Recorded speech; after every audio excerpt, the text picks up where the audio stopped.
Salut tout le monde, bienvenue sur l'Institut Online. Alors ça y est, le premier jour de CEB, il est passé, c'est fait. J'espère que ça s'est bien passé pour vous.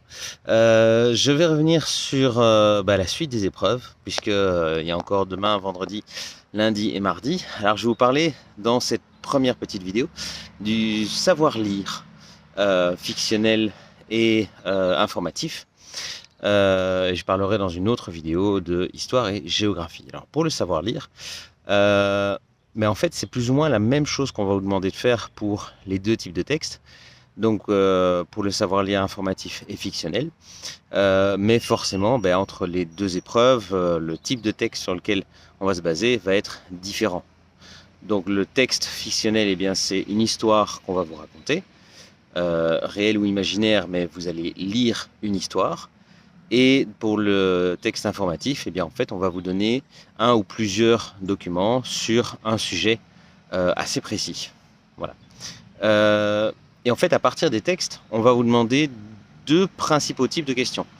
Le premier type de questions, c'est des questions de compréhension. Donc vous allez devoir, à travers plusieurs questions, montrer que vous avez compris de quoi le texte parle.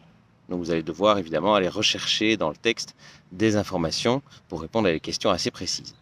Le deuxième type de questions qu'on va vous poser, c'est en fait de mettre en pratique vos connaissances en grammaire et en conjugaison pour faire certaines tâches à partir du texte. Donc vous allez par exemple devoir repérer dans un morceau de texte des natures de mots ou des fonctions ou des temps en conjugaison. Ou alors vous allez devoir transformer certains morceaux de texte en transformant le temps, la conjugaison, les personnes, la grammaire, voilà. Donc vous allez devoir montrer que vous possédez les connaissances en grammaire, analyse, conjugaison à partir du texte pour faire certains travaux sur ce texte. Donc voilà, je ne peux pas vous en dire beaucoup plus. Si ce n'est que, comme d'habitude, pour toutes les épreuves du CEB, vous devez lire les consignes bien attentivement.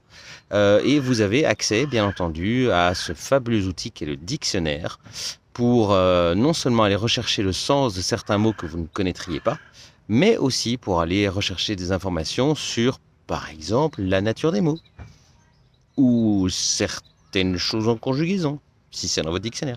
Donc voilà, je croise très très fort les doigts pour vous. Je suis sûr que ça va bien se passer.